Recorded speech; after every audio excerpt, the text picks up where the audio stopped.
Assalamualaikum sahabat, selamat bergabung di channel Lika-Liku Kehidupan. Sebelum memulai cerita ini, tuliskan di kolom komentar dari kota mana sahabat menonton video ini. Dan mari bersama untuk like, komen, share, dan subscribe. Semoga sahabat yang menonton dan mendukung channel ini dengan memberikan like, komen, dan share selalu diberikan kesehatan, rezeki yang melimpah, dan dibukakan pintu surga selebar-lebarnya. Serta mari kita tuliskan sholawat di komentar agar kelak kita mendapatkan syafaat di akhirat nanti. Amin ya robbal alamin. Mari kita mulai ceritanya.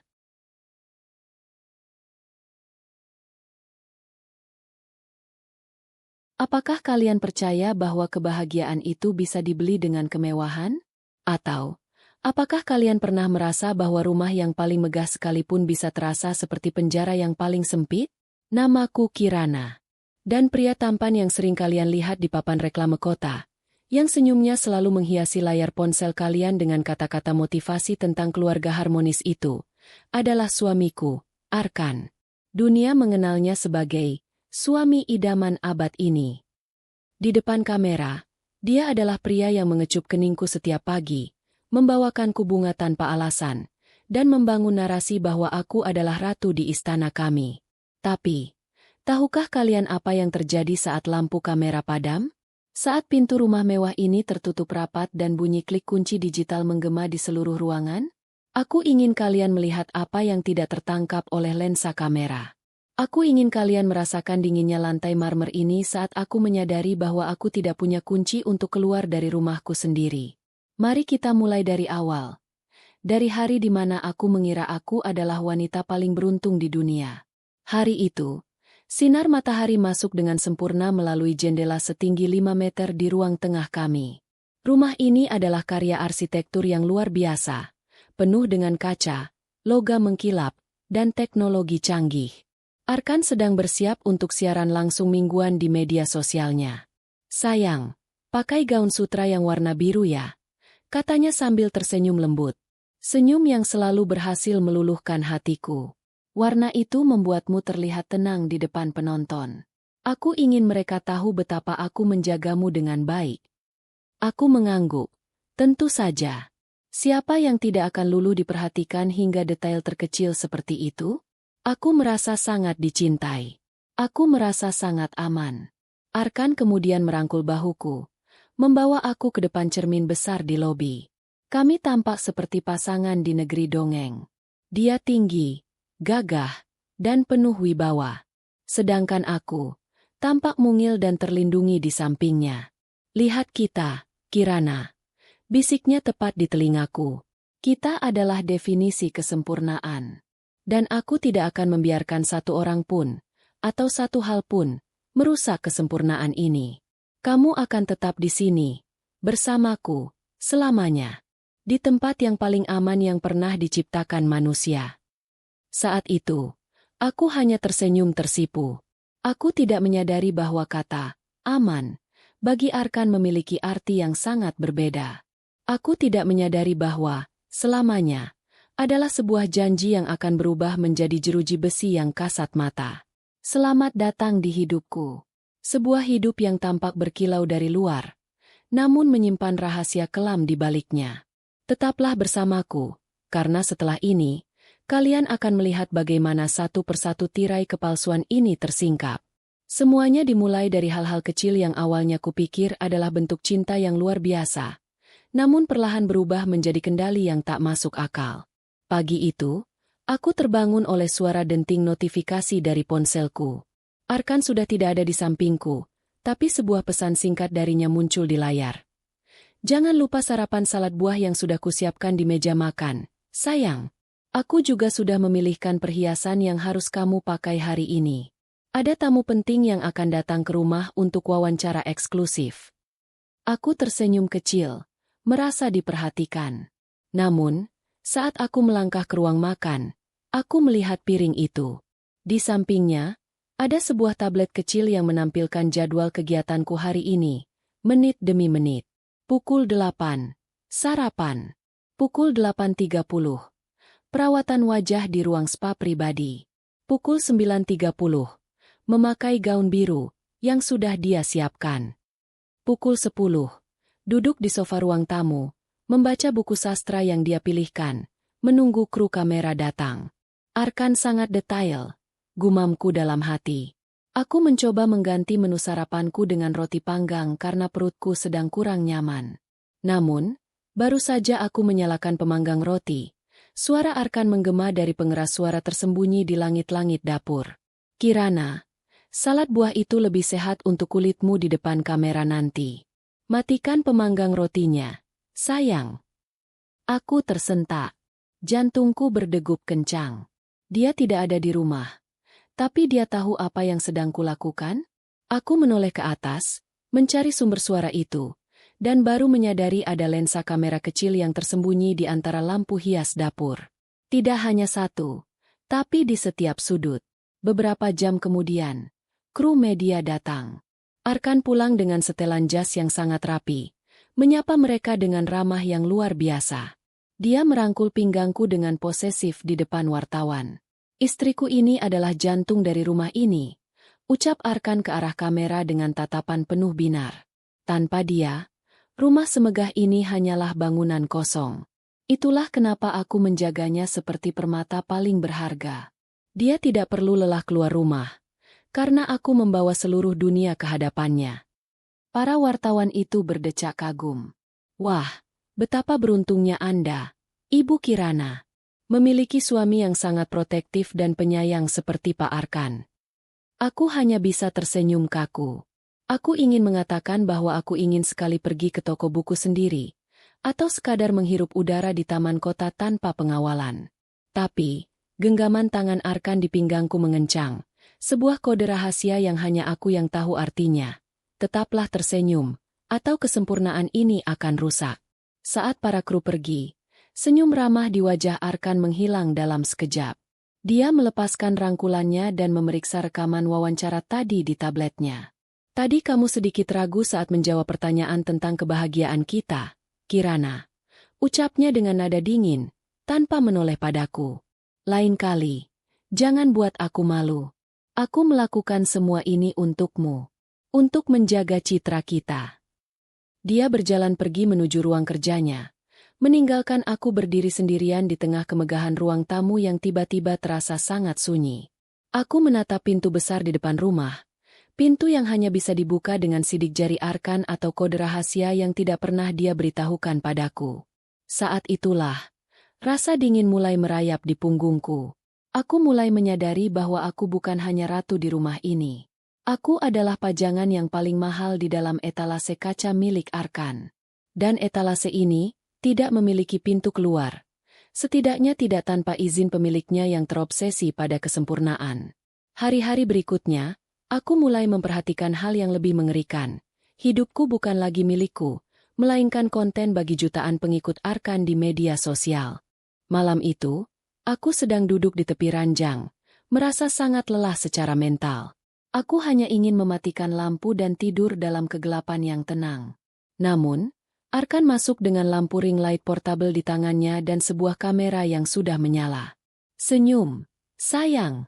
Ayo, sapa penggemar kita. Beritahu mereka betapa bahagianya kamu malam ini karena aku baru saja membelikanmu kalung berlian ini. Ucapnya dengan nada ceria yang sangat kontras dengan suasana hatiku.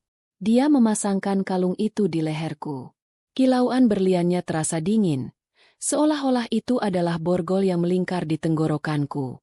Aku memaksakan senyum ke arah lensa. Aku bercerita betapa beruntungnya aku. Persis seperti skrip yang dia bisikan sesaat sebelum tombol record ditekan. Bagus sekali, Kirana. Kamu sangat natural, katanya setelah mematikan kamera. Dia tidak mengecup keningku seperti yang dia lakukan di video tadi. Dia justru sibuk mengedit video itu, menambahkan musik latar yang melankolis dan romantis. Aku memberanikan diri untuk bertanya. Arkan, besok bolehkah aku pergi ke perpustakaan kota? Aku butuh beberapa referensi buku baru untuk hobiku menulis. Aku ingin keluar sebentar saja, menghirup udara luar. Arkan menghentikan jarinya di atas layar ponsel. Keheningan yang menyiksa menyelimuti kamar kami selama beberapa detik. Dia perlahan menoleh, menatapku dengan tatapan yang sulit diartikan, Campuran antara kasih sayang yang menyimpang dan dominasi yang mutlak. Perpustakaan? Untuk apa? Sayang, aku sudah membelikanmu ribuan buku di perpustakaan pribadi kita di lantai bawah. Jawabnya lembut. Namun nadanya tidak menerima bantahan. Dunia luar itu tidak aman untukmu.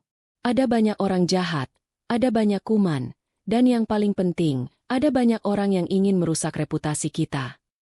Tapi aku merasa tercekik jika terus di sini, Arkan. Suaraku sedikit bergetar. Dia berjalan mendekat, membelai pipiku dengan ujung jarinya. Tercekik? Di rumah seharga puluhan miliar ini? Dengan semua fasilitas yang kuberikan? Jangan tidak bersyukur. Kirana, kamu adalah wajah dari kesuksesanku. Jika kamu keluar tanpa pengawasanku, dan seseorang mengambil foto yang salah tentangmu, semuanya akan hancur. Dia kemudian mengambil ponselku dari meja rias. Mulai malam ini, ponselmu akan aku sinkronkan dengan tablet pribadiku. Ini untuk keamananmu, agar aku bisa memastikan tidak ada orang asing yang mengganggumu dengan pesan-pesan sampah. Aku terpaku. Dia baru saja merampas satu-satunya jendela informasiku ke dunia luar. Dia mengunci aksesku, memantau pesanku, dan mengatur langkahku. Semuanya atas nama perlindungan. Malam itu, aku berbaring di sampingnya, menatap langit-langit kamar yang tinggi. Aku menyadari bahwa aku bukan lagi seorang istri, melainkan sebuah aset. Aku adalah karakter utama dalam sebuah pertunjukan realitas yang tidak pernah aku setujui untuk diperankan. Dan yang paling menakutkan adalah, aku baru menyadari bahwa selama ini aku sedang berjalan di atas lapisan es yang sangat tipis, yang bisa retak kapan saja hanya dengan satu kesalahan kecil. Kesalahan itu terjadi sore ini, saat Arkan terburu-buru pergi ke sebuah pertemuan darurat dan meninggalkan kunci ruang kerja pribadinya tergantung di pintu. Biasanya, ruangan itu adalah area terlarang bagiku. Tempat kerja pria, katanya selalu dengan nada yang menutup diskusi. Namun, rasa penasaran yang bercampur dengan ketakutan mendorong kakiku untuk melangkah masuk. Jantungku berdegup kencang, seolah-olah setiap detaknya bisa memicu alarm di seluruh rumah. Ruangan itu sangat dingin, lebih dingin dari bagian rumah lainnya. Di tengah ruangan, terdapat deretan monitor besar yang menyala redup. Aku mendekat, dan seketika nafasku terhenti. Layar-layar itu bukan menampilkan grafik saham atau jadwal kerja Arkan. Layar itu menampilkan aku. Ada puluhan kotak kecil di monitor itu. Masing-masing menangkap sudut berbeda dari setiap ruangan di rumah ini. Dapur, ruang tamu, taman belakang, bahkan sudut paling pribadi di kamar mandi dan kamar tidur kami. Aku melihat diriku sendiri di salah satu layar, sedang berdiri terpaku di depan monitor tersebut dengan wajah pucat pasi. Ini bukan sekadar kamera keamanan biasa. Ini adalah pengintaian total. Aku gemetar. Tanganku mencari sandaran di meja kerja Arkan. Dan saat itulah aku menyenggol sebuah folder kulit berwarna hitam. Isinya terbuka, memamerkan lembaran-lembaran kertas yang membuat duniaku serasa runtuh. Di sana ada laporan detektif swasta, foto-fotoku sebelum aku menikah dengannya, daftar teman-temanku di masa lalu, bahkan riwayat medis keluargaku. Di lembar terakhir, ada sebuah catatan kecil dengan tulisan tangan Arkan yang rapi. Proyek istri sempurna. Eliminasi semua kontak luar. Pastikan dia hanya bergantung padaku. Jangan biarkan dia keluar tanpa pengawasan. Eliminasi. Bisikku lirih. Air mata mulai menggenang. Aku bukan hanya dipantau. Aku sedang dikonstruksi ulang menjadi boneka yang sesuai dengan imajinasinya. Tiba-tiba, suara putaran kunci di pintu depan rumah terdengar. Bunyi klik digital yang khas itu. Bunyi yang biasanya menandakan kepulangan suami yang kucintai, kini terdengar seperti vonis mati. Arkan sudah pulang. Lebih cepat dari dugaanku. Aku panik. Aku mencoba keluar dari ruangan itu secepat mungkin, namun kakiku menyenggol kabel di bawah meja, menyebabkan salah satu monitor terjatuh dan menimbulkan suara dentum yang cukup keras di tengah kesunyian rumah. Kirana, kamu di mana, sayang? Suara Arkan terdengar dari lobi. Sangat tenang namun berwibawa. Langkah kakinya yang berat mulai terdengar mendekat ke arah ruang kerja. Aku terjebak. Tidak ada pintu keluar lain di ruangan ini. Jika dia menemukanku di sini, melihat rahasia gelapnya yang sudah terbongkar, aku tidak tahu apa yang akan dilakukan oleh pria yang selama ini kupanggil suami ini. Pintu ruang kerja perlahan terbuka, dan bayangan Arkan yang tinggi besar mulai menutupi cahaya dari lorong. Aku hanya bisa mematung, menggenggam folder hitam itu di dadaku, menyadari bahwa hidupku yang tenang kini benar-benar telah berakhir. Arkan melangkah masuk. Lampu ruangan yang otomatis menyala redup memperlihatkan senyumnya yang masih terukir. Namun matanya tidak tersenyum. Tatapannya langsung tertuju pada monitor yang terjatuh di lantai. Lalu perlahan naik ke wajahku yang pucat pasi.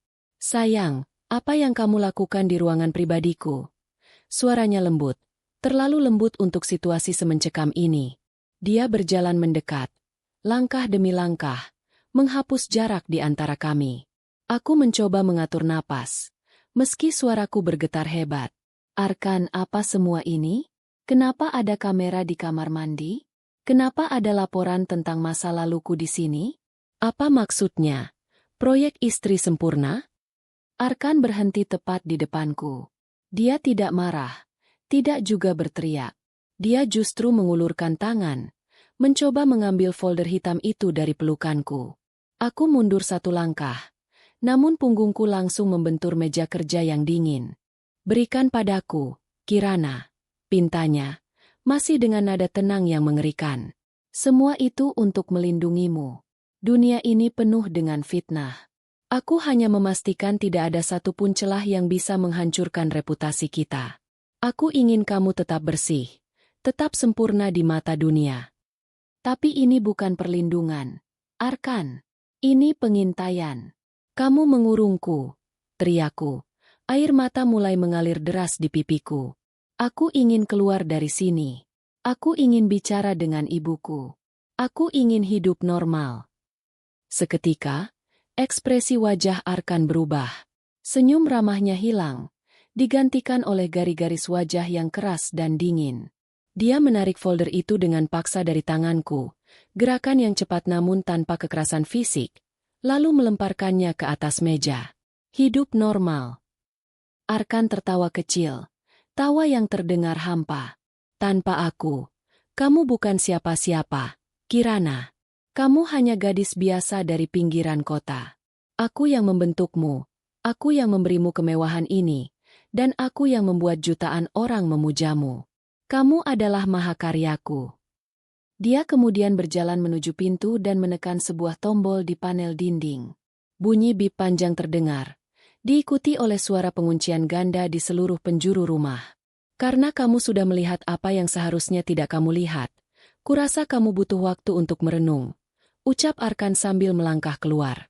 "Jangan mencoba mencari celah, sayang. Semua akses komunikasi sudah kuputus. Pelayan rumah pun sudah kupulangkan untuk sementara. Kita hanya berdua sekarang." Klik. Pintu ruang kerja itu terkunci dari luar. Aku berlari menuju pintu, memutar gagangnya dengan panik, namun sia-sia. Aku terkunci di dalam ruangan penuh monitor yang terus menampilkan wajahku dari berbagai sudut rumah, mengingatkanku bahwa kemanapun aku pergi di dalam istana ini, aku tidak akan pernah benar-benar sendirian. Aku terduduk lemas di lantai. Rasa aman yang selama ini aku rasakan telah menguap sepenuhnya, digantikan oleh kesadaran pahit. Suamiku bukan lagi pelindungku, melainkan sipir penjara yang paling berbahaya karena dia memegang kunci atas duniaku. Jam demi jam berlalu dalam kegelapan ruang kerja itu, hingga akhirnya suara kunci terbuka kembali terdengar di tengah malam yang sunyi. Arkan berdiri di ambang pintu, membawa segelas susu hangat seolah-olah tidak ada badai yang baru saja terjadi di antara kami. "Masuklah ke kamar, sayang. Tidurlah. Besok kita ada jadwal pemotretan untuk majalah gaya hidup. Kamu harus terlihat segar," ucapnya dengan nada datar, tanpa rasa bersalah sedikit pun. Aku tidak membantah. Aku berjalan melewatinya dengan tubuh gemetar, menuju kamar tidur kami yang luas namun kini terasa seperti peti mati yang mewah. Begitu Arkan terlelap dengan tenangnya di sampingku, aku menyadari bahwa ini adalah satu-satunya kesempatanku. Aku harus keluar dari sini. Malam ini juga. Dengan gerakan yang sangat perlahan, aku turun dari ranjang. Aku tidak berani menyalakan lampu. Aku merangkak menuju jendela besar di lantai 2, berharap ada satu saja celah yang lupa ia kunci secara digital. Namun, setiap jendela telah dipasangi teralis dekoratif yang sangat kokoh, indah dipandang, namun mematikan fungsinya. Satu-satunya harapan adalah pintu samping di area dapur yang biasanya digunakan untuk akses taman. Aku mengendap-endap menuruni tangga, menghindari setiap sensor gerak yang aku ketahui posisinya. Saat sampai di depan pintu itu, jantungku hampir meloncat keluar. Ada sebuah panel kode di sana. Aku mencoba tanggal lahirku. Aku mencoba tanggal pernikahan kami. Aku mencoba tanggal lahir Arkan. Klik. Pintu itu terbuka sedikit. Angin malam yang dingin menerpa wajahku. Terasa seperti napas kebebasan yang sudah lama kurindukan. Aku berlari keluar menuju gerbang utama setinggi 3 meter. Aku berteriak sekuat tenaga, berharap ada tetangga atau penjaga kompleks yang mendengar. Tolong! Siapa saja, tolong aku! Teriakku sambil mengguncang-guncang gerbang besi itu. Namun, rumah ini dirancang dengan teknologi kedap suara yang sempurna dan jarak antar rumah yang sangat jauh. Suaraku hanya memantul di tembok-tembok beton yang dingin. Tiba-tiba, lampu sorot taman menyala serentak, membuat seluruh area menjadi terang benderang seperti panggung sandiwara. Dari balkon lantai 2, Arkan berdiri menatapku. Dia tidak mengejarku. Dia hanya memegang sebuah remote kecil di tangannya, sambil menggelengkan kepala dengan raut wajah kecewa yang dibuat-buat. Kirana, sudah kukatakan, dunia luar itu tidak aman untukmu. Suaranya menggema melalui pengeras suara taman. Lihat dirimu sekarang. Berteriak di tengah malam seperti orang yang kehilangan akal. Jika ada media yang melihat ini, apa yang akan mereka katakan tentang istriku yang sempurna? Dalam sekejap, suara sirine pelan terdengar. Bukan polisi, melainkan tim keamanan pribadi Arkan yang berpakaian serba hitam. Mereka muncul dari balik pepohonan taman, mengepungku dengan sopan namun tegas. Bawa ibu masuk. Dia sedang mengigau karena kelelahan. Perintah Arkan dari atas. Saat mereka membimbingku kembali ke dalam, aku menatap ke arah kamera CCTV yang terpasang di atas gerbang. Aku menyadari satu hal yang jauh lebih membahayakan daripada kurungan ini. Arkan tidak hanya ingin memilikiku, dia ingin menghapus identitasku sampai aku benar-benar percaya bahwa aku tidak bisa hidup tanpa perlindungannya yang menyesakan. Namun, di balik tatapanku yang layu malam itu, sebuah api kecil mulai menyala di sudut hatiku yang paling gelap, api perlawanan. Pagi harinya, aku terbangun bukan sebagai korban yang pasrah, melainkan sebagai seorang aktris yang sedang mempelajari perannya. Aku berdiri di depan cermin besar, berlatih tersenyum hingga otot wajahku terasa kaku. Jika Arkan ingin kesempurnaan, aku akan memberikannya kesempurnaan yang paling mematikan yang pernah dia lihat. Pagi, sayang. Sapaku saat turun ke ruang makan, tempat Arkan sedang menyesap kopi mahalnya sambil membaca berita tentang dirinya sendiri. Aku mendekat dan mengecup pipinya. Sesuatu yang sudah berhari-hari tidak kulakukan secara sukarela. Arkan tampak terkejut. Namun matanya langsung berbinar puas. Kamu sudah merasa lebih baik, Kirana? Maafkan kejadian semalam. Aku hanya sangat khawatir padamu. Aku tahu, Arkan. Aku yang salah. Aku terlalu stres karena kurang aktivitas. Jawabku dengan nada lembut yang sangat meyakinkan. Aku sadar sekarang, hanya kamu yang benar-benar peduli padaku. Aku ingin menebus kesalahanku semalam. Arkan meletakkan cangkirnya. Oh ya? Bagaimana caranya? Biarkan aku membantu mengelola konten media sosial kita. Aku ingin kita terlihat lebih nyata. Bukan hanya foto studio, tapi kegiatan kita sehari-hari di rumah ini, kataku sambil menggenggam tangannya. Inilah tujuanku yang pertama, mendapatkan kembali akses ke perangkat komunikasi, apapun risikonya. Arkan terdiam sejenak. Menatapku dalam-dalam seolah mencoba mencari celah kebohongan.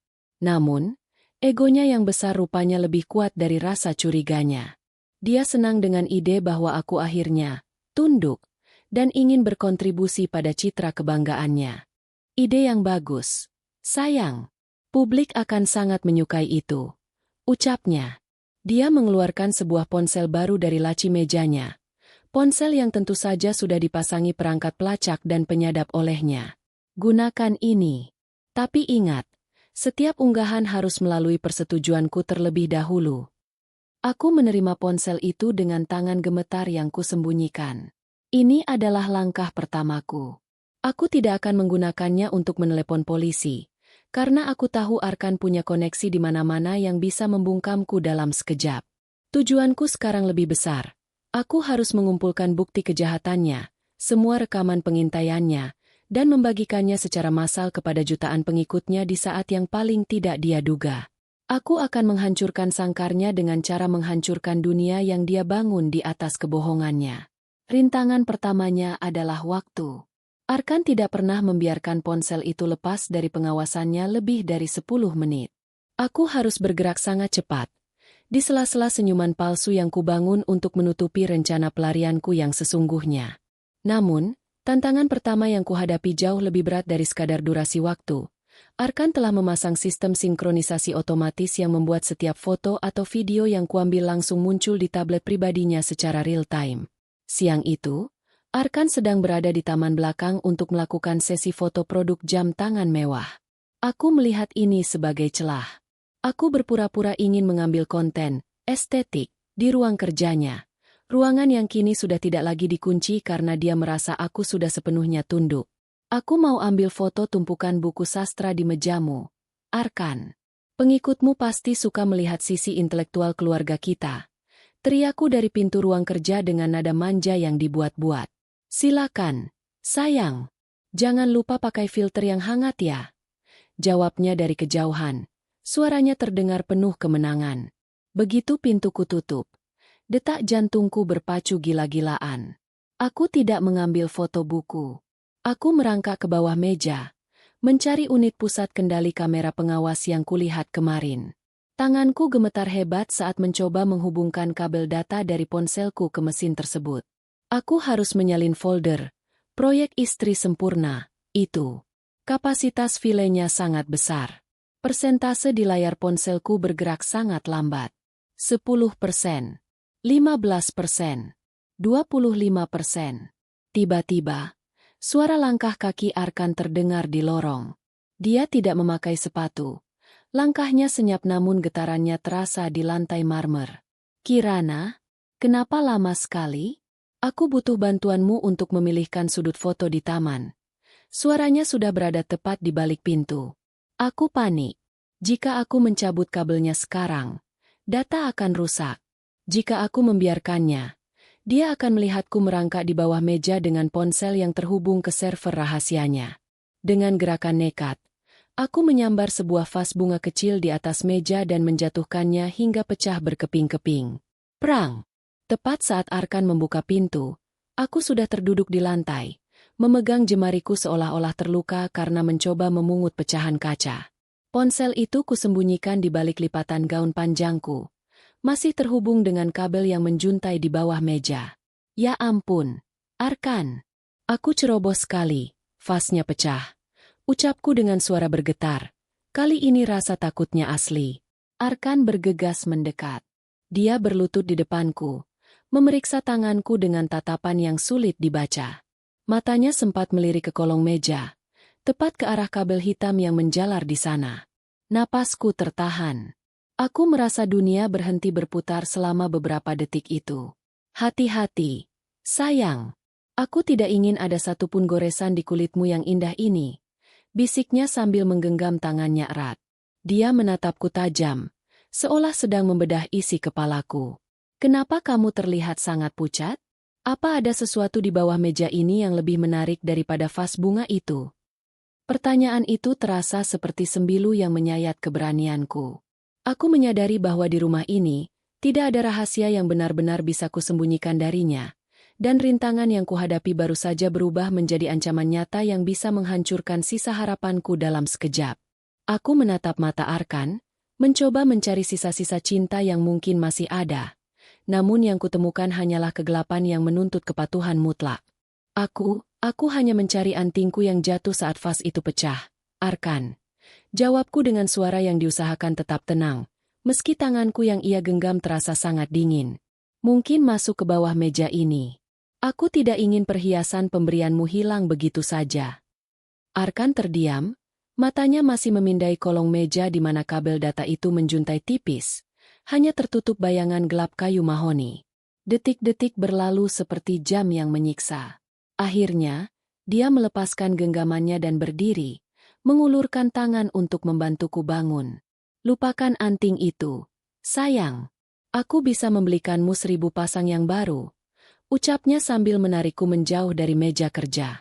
Ayo ke taman. Fotografer sudah menunggu. Jangan biarkan mereka melihat matamu yang sembab ini. Mereka harus melihat kebahagiaan, bukan kecemasan. Aku terpaksa melangkah keluar ruangan, meninggalkan ponselku yang masih terhubung di bawah meja. Hatiku hancur. Jika Arkan kembali ke ruangan itu sendirian, semuanya akan berakhir. Aku harus mencari cara untuk kembali ke sana sebelum proses penyalinan data selesai atau, lebih buruk lagi, sebelum alarm sinkronisasi di tabletnya berbunyi. Selama sesi foto di taman, aku berakting layaknya boneka porselen yang sempurna. Aku tertawa, bersandar di bahunya, dan menatapnya dengan penuh pemujaan di depan lensa kamera profesional. Namun, pikiranku terus tertuju pada bar persentase di bawah meja kerja itu. Apakah sudah 50%? Apakah kabelnya terlepas? Tiba-tiba, ponsel di saku jas Arkan bergetar. Dia mengambilnya dan mengerutkan kening melihat notifikasi yang muncul. Wajahnya yang semula penuh senyum profesional langsung berubah menjadi kaku. Ada aktivitas aneh di server rumah. Gumamnya, cukup keras untuk kudengar. Seseorang mencoba mengakses folder cadangan. Duniaku serasa berhenti berputar. Arkan menoleh padaku dengan tatapan yang sangat tajam, seolah-olah dia baru saja menangkap basah pencuri di rumahnya sendiri. Dia tidak berkata apa-apa lagi, hanya memberi isyarat kepada fotografer untuk berhenti, lalu melangkah lebar-lebar menuju ruang kerja. Aku berlari mengejarnya, mencoba menghalangi jalannya dengan alasan apapun yang tersisa di kepalaku. Arkan, tunggu. Mungkin itu hanya pembaruan sistem otomatis. Kamu bilang tadi pagi sistemnya sedang diperbaiki. Namun Arkan tidak mendengarkan. Dia membanting pintu ruang kerja dan langsung menuju bawah meja. Aku memejamkan mata, bersiap untuk ledakan kemarahannya yang paling hebat, menyadari bahwa setiap rintangan yang kulalui baru saja membentur tembok raksasa yang tidak mungkin bisa kupanjat lagi sendirian. Aku berdiri mematung di ambang pintu, menutup mata rapat-rapat, menunggu suara amukan atau bunyi benda pecah yang akan menandai akhir dari sandiwaraku. Apa ini, Kirana? Suara Arkan terdengar. Namun anehnya, nadanya tidak tinggi. Suaranya rendah, bergetar karena sesuatu yang jauh lebih menakutkan daripada amarah, kekecewaan yang mendalam. Aku membuka mata perlahan. Arkan berdiri tegak, memegang ponsel yang baru saja kusembunyikan. Kabel datanya sudah terlepas. Menjuntai tak berdaya di tangannya seperti tali gantungan.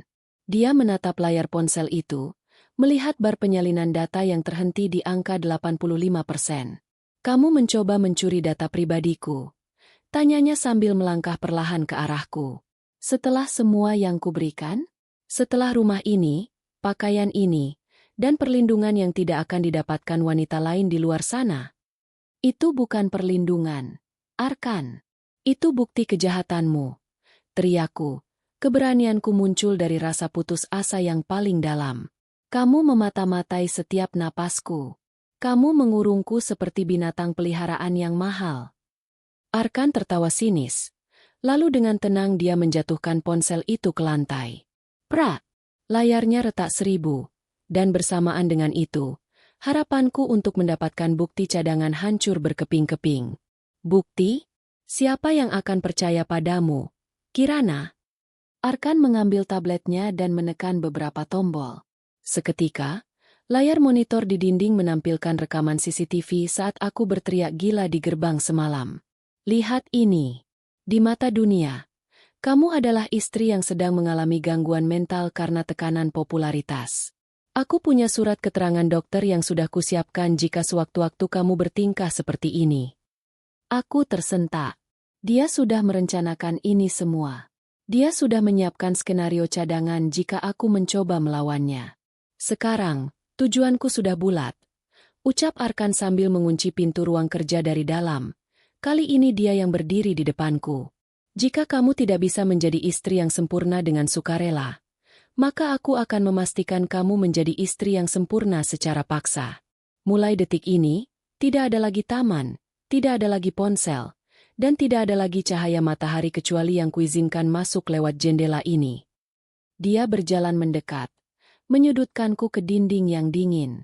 Aku menatap matanya yang kini benar-benar kosong, menyadari bahwa rintangan terberatku bukan lagi kamera atau kunci digital, melainkan obsesi gila pria ini yang tidak akan pernah melepaskanku hidup-hidup dari istana kacanya. Aku terperangkap dalam kegelapan yang sesungguhnya. Dan saat lampu ruang kerja itu ia matikan secara perlahan, aku tahu bahwa babak baru dalam hidupku akan menjadi perjuangan hidup dan mati yang tidak pernah terbayangkan sebelumnya. Suara pintu yang terkunci rapat bergema di dalam ruangan yang kini hanya diterangi oleh pendar biru dari deretan monitor pengawas. Layar-layar yang terus menatapku seolah mengejek kekalahanku. Arkan meninggalkanku di sana selama berjam-jam tanpa sepatah kata pun. Keheningan itu jauh lebih menyiksa daripada teriakannya. Aku mencoba menggedor pintu, memohon untuk dikeluarkan. Namun rumah ini telah dirancang untuk meredam segala bentuk penderitaan penghuninya agar tidak terdengar oleh dunia luar. Tolong siapa saja. Bisikku. Suaraku parau karena terus menangis. Tiba-tiba, layar monitor utama di depanku menyala otomatis. Wajah Arkan muncul di sana, tampak sangat segar dan tampan, sedang melakukan siaran langsung di media sosialnya dari ruang tamu yang hanya berjarak beberapa meter dari penjara rahasiaku. Halo semuanya. Ucap Arkan ke arah kamera dengan senyum paling menawan yang pernah kulihat. Banyak yang bertanya di mana Kirana hari ini. Sayangnya, istriku tercinta sedang kurang sehat. Tekanan pekerjaan dan popularitas membuatnya butuh istirahat total. Aku mohon doa kalian agar dia segera pulih di bawah pengawasanku yang paling ketat. Ribuan komentar dukungan dan pujian membanjiri layar. Pak Arkan sungguh suami yang luar biasa. Kirana sangat beruntung punya pelindung seperti Anda. Cepat sembuh, Queen Kirana. Melihat itu, dadaku terasa sesak. Mereka tidak tahu bahwa pengawasan ketat yang Arkan maksud adalah jeruji besi yang tak terlihat. Mereka memuji sipir penjaraku sebagai pahlawan. Aku mencoba mencari celah untuk merusak kabel monitor itu, berharap bisa memutus koneksinya. Namun Arkan telah memindahkan semua unit kontrol keluar ruangan. Usaha pertamaku untuk memberontak di dalam ruangan itu gagal total. Aku mencoba membongkar ventilasi udara, namun ukurannya terlalu kecil bahkan untuk lenganku. Aku mencoba menggunakan sisa pecahan kaca dari vas bunga untuk mencungkil slot kunci digital, tapi sistem itu justru mengeluarkan bunyi alarm yang memekakan telinga, membuat Arkan kembali masuk dengan wajah yang sangat dingin. Masih belum menyerah, Kirana? Tanyanya sambil mematikan alarm lewat ponselnya. Setiap kali kamu mencoba melawan, kamu hanya membuktikan kepada dunia bahwa kamu memang sedang tidak stabil. Kamu sedang menggali lubangmu sendiri. Dia meletakkan nampan berisi makanan mewah di atas meja, namun aku tidak menyentuhnya. Aku menatapnya dengan penuh kebencian, menyadari bahwa setiap usaha fisik yang kulakukan hanya akan memperkuat narasinya tentang kegilaanku. Aku menyadari satu hal yang mengerikan. Di rumah ini, Arkan adalah sutradara, penulis skenario, sekaligus penonton utamanya. Dan aku hanyalah aktor yang dipaksa memainkan peran sebagai wanita yang hancur, agar dia bisa tampil sebagai penyelamat yang sempurna. Ketakutanku semakin memuncak saat Arkan tidak lagi mengurungku di ruang kerja yang gelap, melainkan membawaku kembali ke kamar tidur utama yang telah ia ubah menjadi sangkar emas yang lebih menyesakan. Lihat, sayang, aku sudah mengganti semua gordennya dengan kain sutra terbaik yang kamu sukai. Ucap Arkan sambil membantuku duduk di tepi ranjang dengan gerakan yang sangat lembut. Namun tangannya terasa seperti lilitan ular di bahuku. Aku ingin kamu merasa nyaman selama masa pemulihan ini. Kamu tidak perlu memikirkan apapun. Cukup pikirkan aku. Dia kemudian mengeluarkan sebuah kotak perhiasan beludru. Di dalamnya terdapat sebuah gelang emas yang sangat indah. Namun saat dia memasangkannya di pergelangan tanganku, aku mendengar bunyi klik yang aneh. Gelang itu tidak memiliki pengait biasa. Ini adalah simbol cintaku, Kirana. Sebuah gelang pelacak dengan sensor kesehatan. Bisiknya di telingaku. Jika detak jantungmu terlalu tinggi karena cemas, atau jika kamu mencoba menjauh dari area rumah ini, aku akan langsung tahu. Aku tidak mau kehilanganmu lagi, seperti kejadian di gerbang malam itu. Aku menatap gelang itu dengan ngeri. Ini bukan perhiasan. Ini adalah borgol elektronik yang dikemas dengan kemewahan. Aku mencoba menarik tanganku, namun Arkan menggenggamnya kuat-kuat. Matanya menatapku dengan kilatan obsesi yang tak terbendung. Arkan, tolong biarkan aku bicara dengan ibuku. Hanya 1 menit. Mohonku dengan suara serak. Dia pasti khawatir karena aku sudah berhari-hari tidak memberinya kabar. Arkan hanya tersenyum tipis, lalu mengambil ponselnya. Dia menunjukkan sebuah pesan singkat di layar yang dikirim dari nomor ponselku. Ponsel yang kini berada di bawah kendalinya. Halo Ibu, Kirana sedang liburan detoks digital bersama Arkan di villa pribadi. Jangan khawatir ya, aku sangat bahagia di sini. Lihat, ibumu sangat tenang sekarang. Dia bangga punya menantu yang sangat memanjakan anaknya. Kata Arkan sambil mengelus rambutku. Jangan rusak ketenangannya dengan drama gilamu, Kirana. Kamu tidak ingin ibumu yang sudah tua itu terkena serangan jantung karena mendengar putrinya sakit jiwa, bukan? Aku terdiam 1000 bahasa. Dia tidak hanya mengurung tubuhku. Dia menyandera ketenangan orang-orang yang kusayangi. Dia menggunakan cintaku pada ibu sebagai alat untuk membungkam mulutku. Malam itu, aku berbaring kaku di sampingnya. Setiap kali aku bergerak sedikit saja, gelang di tanganku bergetar pelan, mengirimkan sinyal ke ponsel di meja nakas Arkan. Aku merasa seperti mayat hidup yang dipakaikan baju indah dan perhiasan mahal, hanya untuk menjadi pelengkap dekorasi di istana ini. Harapanku untuk melarikan diri secara diam-diam telah gagal total. Setiap jengkal kulitku, setiap detak jantungku, kini berada di bawah kendali digitalnya. Aku menyadari bahwa jika aku ingin keluar dari sini, aku tidak bisa lagi menggunakan cara-cara biasa. Aku harus melakukan sesuatu yang akan menghancurkan segalanya, termasuk diriku sendiri. Rencana gila itu mulai terbentuk saat Arkan mengumumkan bahwa malam ini akan ada jamuan makan malam privat bersama investor besar yang akan mendanai proyek Yayasan Keluarga Bahagia miliknya. Malam ini adalah malam penentuan bagi karierku, Kirana. Ucap Arkan sambil membantuku mengenakan gaun sutra putih yang tampak suci namun terasa mencekik. Para investor itu ingin melihat bukti nyata dari kebahagiaan yang selalu kita pamerkan. Jika kamu bisa berperan dengan baik, mungkin aku akan mempertimbangkan untuk memberimu sedikit kebebasan berjalan-jalan di taman besok. Kebebasan. Kata itu terdengar seperti umpan beracun di telingaku. Aku menatap cermin, melihat sosok wanita yang sangat cantik namun matanya telah kehilangan cahaya hidupnya. Gelang emas di pergelangan tanganku berkilau tertimpa lampu kristal, seolah memperingatkanku bahwa setiap detak jantungku sedang diawasi. Aku akan melakukan yang terbaik, Arkan. Aku janji, jawabku pelan, sambil menyembunyikan getaran di suaraku. Saat jamuan dimulai, rumah mewah kami dipenuhi dengan aroma masakan kelas atas dan tawa palsu para tamu penting. Arkan tampil mempesona, menceritakan betapa ia mendedikasikan hidupnya untuk melindungiku. Ia memegang tanganku erat di bawah meja, sebuah tekanan yang memberitahuku untuk tetap diam dan tersenyum. Namun, di sela-sela obrolan, aku melihat sebuah kesempatan. Salah satu investor membawa tablet yang terhubung ke jaringan Wi-Fi rumah kami untuk mempresentasikan data. Aku tahu sistem keamanan Arkan sangat kuat, tapi jika aku bisa memicu gangguan pada sistem pusat saat semua orang sedang terhubung, mungkin dinding digitalnya akan goyah sesaat. Aku berpura-pura menumpahkan sedikit air ke arah perangkat elektronik di dekat meja saji, sebuah tindakan ceroboh yang terlihat tidak sengaja.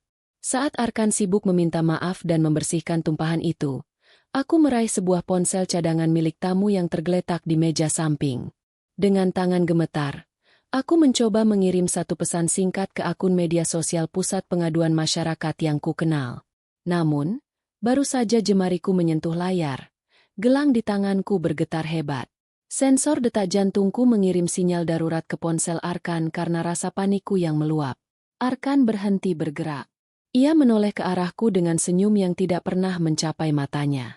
Ia merogoh saku jasnya, melihat notifikasi merah di layarnya, lalu kembali menatapku.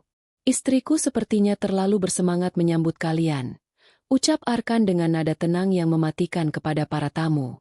Sayang, sepertinya obatmu perlu diminum sekarang. Detak jantungmu terlalu cepat. Aku tidak ingin kamu pingsan lagi seperti kemarin. Dua pengawal berpakaian rapi segera muncul di belakang kursiku.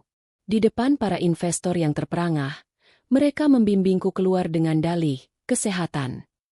Usahaku untuk meminta bantuan lewat orang luar kembali gagal total, bahkan di depan mata banyak orang. Saat pintu kamar kembali dikunci dari luar, aku jatuh tersungkur di atas karpet bulu yang mahal. Aku menyadari bahwa tidak ada seorang pun di dunia ini yang bisa menolongku jika mereka hanya melihat apa yang Arkan ingin mereka lihat. Pilihanku habis. Hanya ada satu jalan terakhir yang tersisa, sebuah jalan yang akan membuat Arkan kehilangan kendalinya selamanya, namun dengan harga yang sangat mahal yang harus kubayar dengan sisa harga diriku. Aku menyadari bahwa selama aku mencoba melawan secara sembunyi-sembunyi, Arkan akan selalu menang karena dia adalah pemilik panggung ini. Satu-satunya cara untuk meruntuhkan tembok ini adalah dengan menghancurkan panggungnya saat lampu sorot sedang menyala paling terang. Malam itu, setelah para tamu pulang dan Arkan masuk ke kamar dengan wajah kemenangan yang memuakan, aku tidak lagi menangis. Aku duduk di depan meja rias, menghapus riasan wajahku hingga pucat, dan menatap pantulan diriku yang tampak seperti hantu di balik balutan sutra. Kamu hebat malam ini, Kirana. Ucap Arkan sambil melepaskan jam tangannya. Besok, aku akan membelikanmu kalung baru sebagai hadiah atas kepatuhanmu.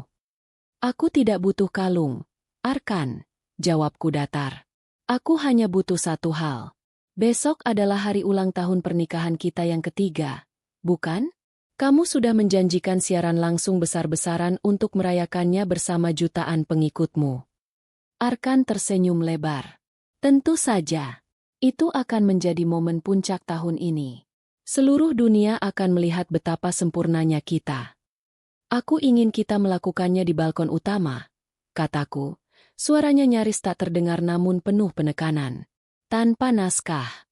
Biarkan aku bicara jujur tentang betapa kamu telah menjagaku selama ini. Aku ingin mereka tahu arti cinta versimu. Arkan terdiam sejenak, menatapku dengan curiga. Namun, kesombongannya kembali mengaburkan logikanya. Dia begitu yakin bahwa gelang pelacak di tanganku dan ancamannya terhadap ibuku sudah cukup untuk mengunci lidahku. Dia percaya bahwa aku sudah terlalu hancur untuk berani berkhianat di depan jutaan mata. Baiklah, sayang. Jika itu yang kamu mau. Jawabnya penuh percaya diri. Inilah pilihanku. Klimaks dari penderitaanku. Aku akan membiarkan dia menyalakan kamera itu. Aku akan membiarkan dia mengarahkan lensa tepat ke wajahku. Namun, tepat di saat penonton mencapai jumlah tertingginya, aku tidak akan memuji kebaikannya. Aku akan menunjukkan gelang ini. Aku akan menunjukkan memar psikologis yang ia tanam di jiwaku. Aku akan membongkar semua akses kamera rahasia di rumah ini secara langsung, meskipun itu berarti aku akan dicap gila oleh separuh dunia. Atau mungkin, aku tidak akan pernah bisa keluar dari rumah ini lagi dalam keadaan selamat. Aku tahu, setelah siaran itu berakhir, Arkan tidak akan tinggal diam. Dia bisa saja menghapus keberadaanku sebelum polisi datang. Tapi bagiku, lebih baik hancur berkeping-keping di depan mata dunia daripada terus utuh namun membusuk di dalam istana kaca yang kedap suara ini. Malam ini adalah malam terakhirku sebagai istri sempurna. Besok, dunia akan melihat kebenaran, atau mereka akan melihatku jatuh untuk terakhir kalinya. Aku terbangun saat fajar menyingsing dengan ketenangan yang menakutkan. Ketenangan seorang tawanan yang sudah tidak takut lagi pada apapun karena ia sudah kehilangan segalanya. Arkan masuk ke kamar dengan semangat yang meluap-luap. Hari besar kita.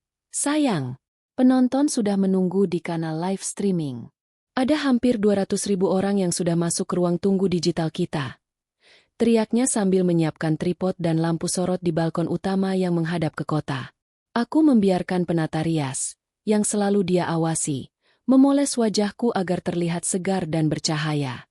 Aku mengenakan gaun putih panjang yang melambai ditiup angin pagi. Di pergelangan tanganku, gelang pelacak emas itu berkilau, seolah siap mengirimkan sinyal bahaya ke ponsel Arkan jika detak jantungku tidak stabil. Tarik napas dalam-dalam. Kirana, ingat skenarionya. Kita akan menceritakan bagaimana cinta kita semakin kuat di masa pemulihanmu. Bisik Arkan tepat sebelum tombol Go Live ditekan. Kamera menyala. Angka penonton melonjak drastis. 300.000, 500.000, 1 juta penonton. Halo semuanya. Selamat pagi dari Istana Cinta kami. Arkan menyapa kamera dengan pesona yang memabukkan. Dia merangkul bahuku, menarikku mendekat. Hari ini adalah perayaan 3 tahun pernikahan kami. Kirana sudah jauh lebih baik, dan dia ingin menyampaikan sesuatu kepada kalian semua yang sudah mendoakannya. Dia memberikan mikrofon kecil kepadaku. Arkan menatapku dengan senyum lebar, namun tangan yang merangkul bahuku mencengkeram kulitku dengan sangat kuat. Sebuah peringatan terakhir agar aku tidak berani menyimpang dari naskah. Aku menatap tepat ke arah lensa kamera. Aku melihat bayangan diriku di layar kecil ponselnya. Halo semuanya. Suaraku bergetar, namun bukan karena takut. Terima kasih sudah hadir.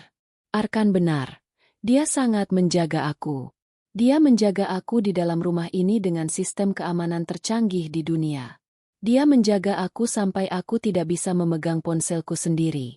Dia menjaga aku sampai aku tidak bisa memeluk ibuku sendiri. Senyum di wajah Arkan membeku. Matanya melebar. Kilat kemarahan mulai muncul di sana. Dia mencoba mengambil mikrofon itu dengan gerakan halus yang tampak seperti candaan romantis. Haha, istriku memang suka bercanda dengan metafora yang dalam. Ini bukan metafora, teriakku. Suaraku menggema di balkon. Aku mengangkat tangan kiriku tinggi-tinggi ke arah kamera. Lihat gelang ini. Ini bukan perhiasan. Ini adalah alat pelacak yang mengunci pergelangan tanganku. Arkan mengancam akan menyakiti ibuku jika aku bicara. Arkan panik. Dia mencoba mematikan siaran itu, namun dalam ketergesaannya, dia justru menyenggol tripod hingga kamera terjatuh ke lantai namun tetap menyala. Menangkap sudut pandang dari bawah yang memperlihatkan wajah aslinya yang penuh amarah. Diam kamu, Kirana. Kamu benar-benar sudah gila. Bentaknya. Lupa bahwa jutaan orang sedang menonton dan mendengar suaranya yang kasar untuk pertama kalinya. Aku tidak berhenti. Aku berlari ke arah panel kontrol digital di dinding balkon yang terhubung dengan sistem rumah. Dengan sisa keberanianku, aku menekan kode darurat yang pernah kulihat Arkan gunakan saat sistem sedang error. Buka! Semuanya buka! Teriakku. Seketika, suara bip panjang terdengar di seluruh rumah. Pintu-pintu baja terbuka, tirai-tirai otomatis tersingkap, dan yang paling penting sistem pengintaian di ruang kerjanya terproyeksi secara otomatis ke layar besar di ruang tamu yang bisa terlihat dari luar melalui dinding kaca rumah kami. Dunia akhirnya melihat apa yang ada di balik monitor itu. Dunia melihat rekaman-rekaman rahasia yang Arkan simpan.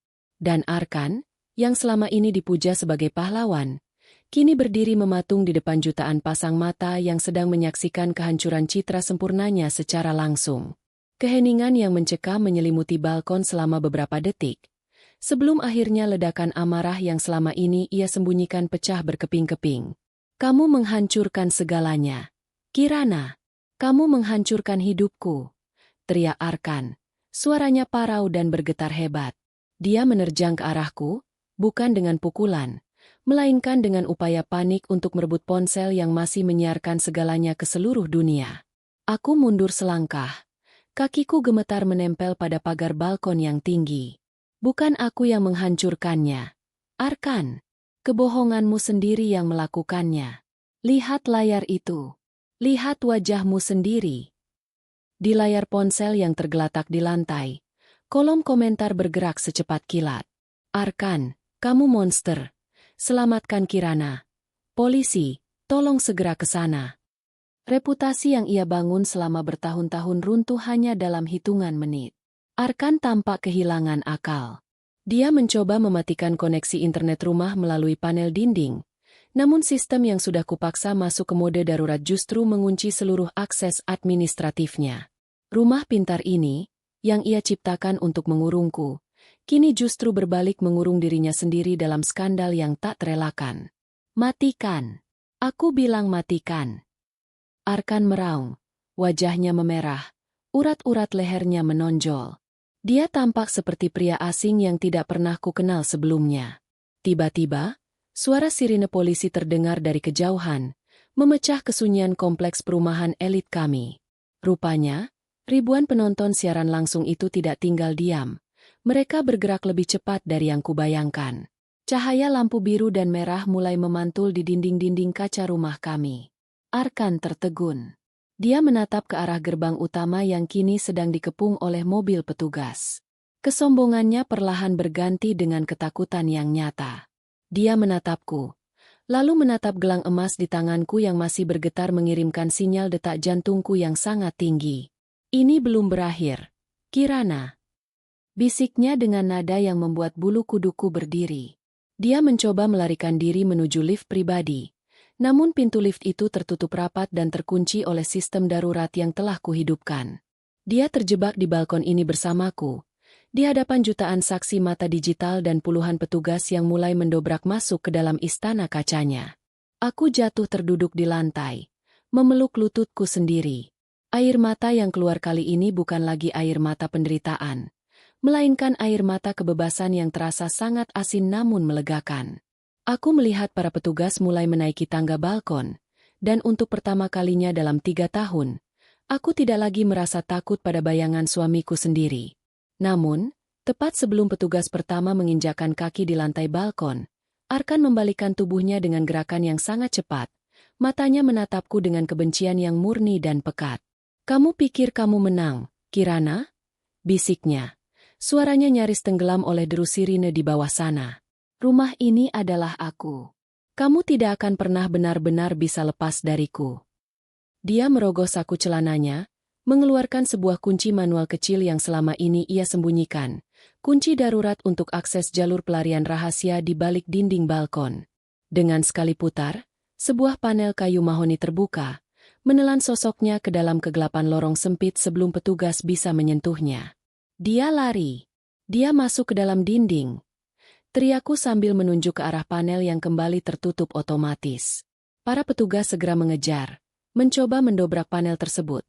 Sementara seorang petugas wanita berlutut di sampingku, menyelimuti bahuku yang gemetar dengan jaketnya yang hangat. "Anda aman sekarang, Bu Kirana. Kami sudah mengamankan seluruh area." Tapi dia punya akses ke segalanya. Dia bisa mematikan oksigen. Dia bisa mengunci kita di sini, kataku dengan napas yang memburu. Di layar ponsel yang masih menyala di lantai, jutaan orang menyaksikan drama ini secara real-time. Mereka melihat bagaimana seorang pahlawan media sosial berubah menjadi buronan di rumahnya sendiri. Tiba-tiba, lampu di seluruh rumah padam. Gelap gulita. Suara Arkan kembali terdengar melalui pengeras suara rumah. Namun kali ini suaranya terdengar pecah dan putus asa. "Jika aku tidak bisa memilikimu di depan kamera, maka tidak akan ada yang bisa melihatmu lagi, Kirana. Kita akan tetap di sini, selamanya, dalam kegelapan yang sempurna." Aku merasakan hawa dingin merayap. Arkan mencoba menyabotase sistem kelistrikan rumah untuk menjebak kami semua di dalam labirin beton ini. Namun, dia lupa satu hal. Sistem darurat yang kuhidupkan tadi telah memindahkan kendali utama ke server pusat kepolisian yang terhubung secara otomatis saat protokol keselamatan diaktifkan. Klik. Lampu darurat berwarna merah menyala. Pintu rahasia itu terbuka paksa oleh sistem pusat. Dan di sana, di ujung lorong yang sempit, Arkan terduduk lemas dengan tablet di tangannya yang sudah tidak berfungsi lagi. Dia mencoba menghapus jejak digitalnya. Namun semuanya sudah terlambat. Data, proyek istri sempurna, sudah terunggah sepenuhnya ke awan, cloud, dan menjadi konsumsi publik. Petugas memborgol tangannya. Tidak ada lagi perhiasan emas atau jam tangan mewah. Hanya borgol besi yang dingin. Saat dia digiring melewatiku, Arkan berhenti sejenak. Dia tidak lagi tampak perkasa. Dia hanya pria malang yang hancur oleh obsesinya sendiri. Aku berdiri tegak, melepaskan gelang emas di tanganku yang akhirnya berhasil dibuka oleh petugas ahli. Aku menjatuhkan gelang itu tepat di depan kaki Arkan. Simpan ini untuk mahakaryamu yang berikutnya, Arkan. Ucapku dengan suara tenang namun tajam. Karena mulai hari ini, aku bukan lagi asetmu. Aku adalah pemilik hidupku sendiri. Saat aku melangkah keluar dari gerbang rumah mewah itu, ribuan orang yang berkumpul di luar bersorak. Matahari pagi menyentuh kulitku, dan untuk pertama kalinya, cahaya itu terasa sangat nyata. Aku telah keluar dari istana kaca, meninggalkan tawanan di dalamnya, dan melangkah menuju fajar yang baru dengan langkah yang masih sedikit goyah namun terasa sangat ringan. Sorak-sorai orang-orang di luar gerbang terdengar seperti simfoni kemenangan. Namun telingaku masih berdengung oleh suara bantingan pintu baja dan bisikan obsesif Arkan yang selama ini menghantui setiap mimpiku. Petugas medis membimbingku masuk ke dalam ambulans hanya untuk pemeriksaan rutin. Namun aku menolak untuk menutup pintunya. Aku ingin melihat langit.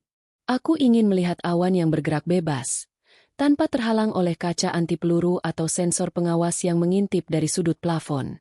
Ibu Kirana, ada seseorang yang ingin bertemu Anda. Ucap seorang petugas dengan lembut.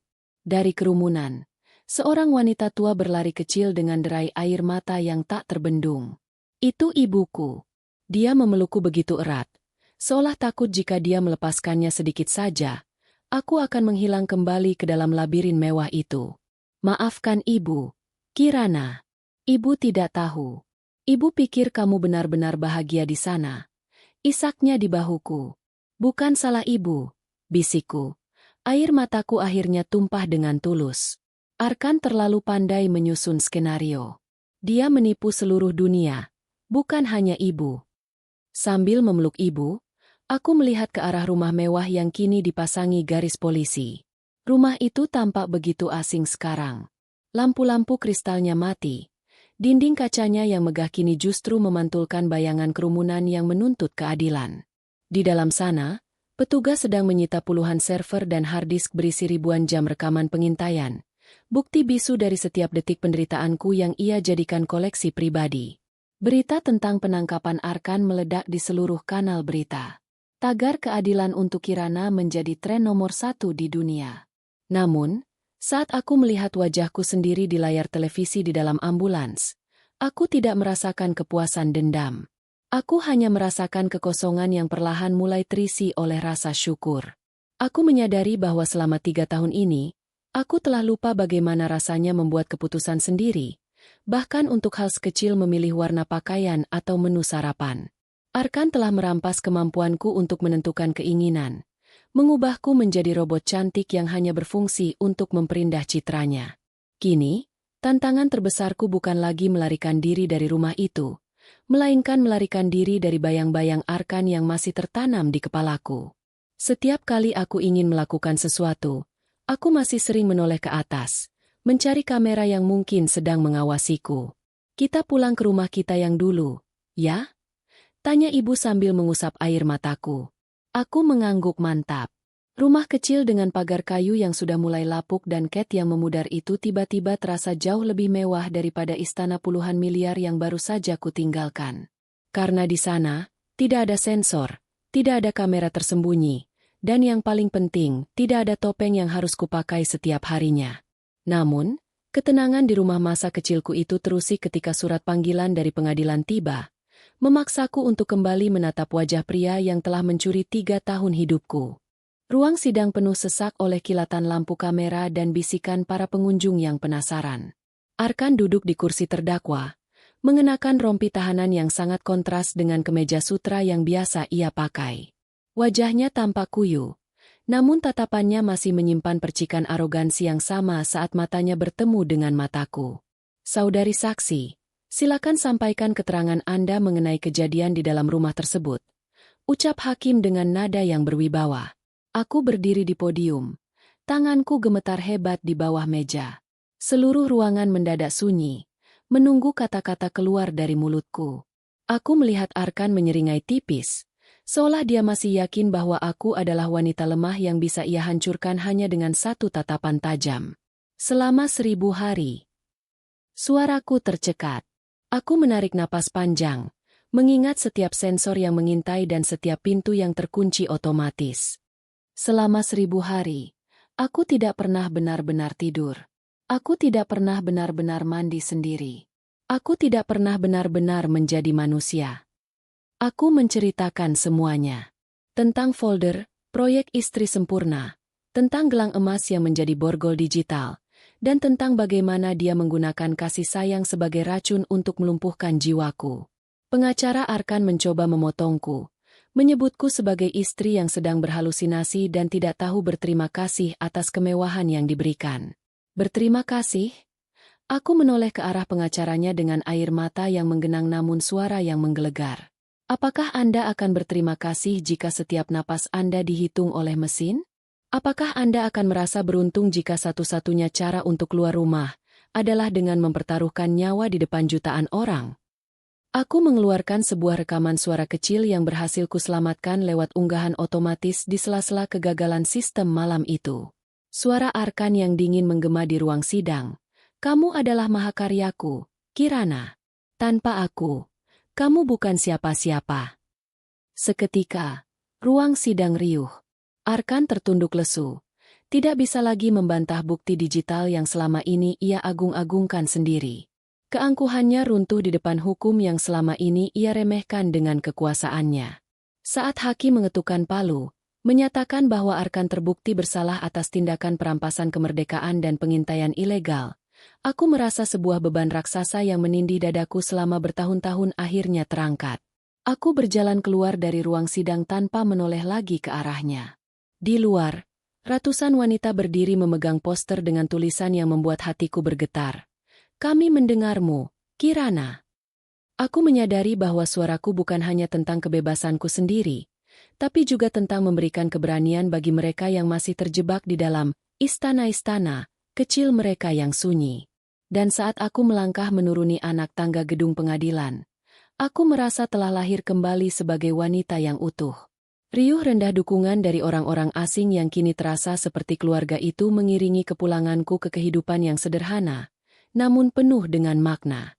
Beberapa bulan berlalu sejak ketukan palu hakim itu mengakhiri drama suami sempurna yang memuakan. Arkan kini menjalani hari-harinya di balik jeruji besi yang asli, besi yang dingin dan tanpa hiasan sutra, tempat di mana tidak ada kamera yang bisa memoles citranya menjadi pahlawan.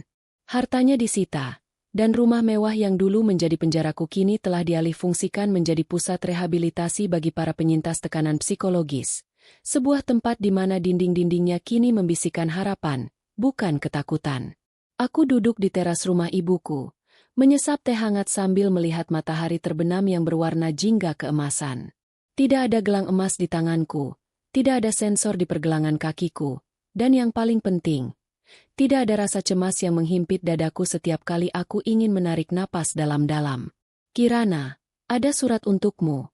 Ibu memberikan sebuah amplop dari seorang wanita yang pernah kutemui di luar persidangan. Isinya singkat namun membuat air mataku menetes.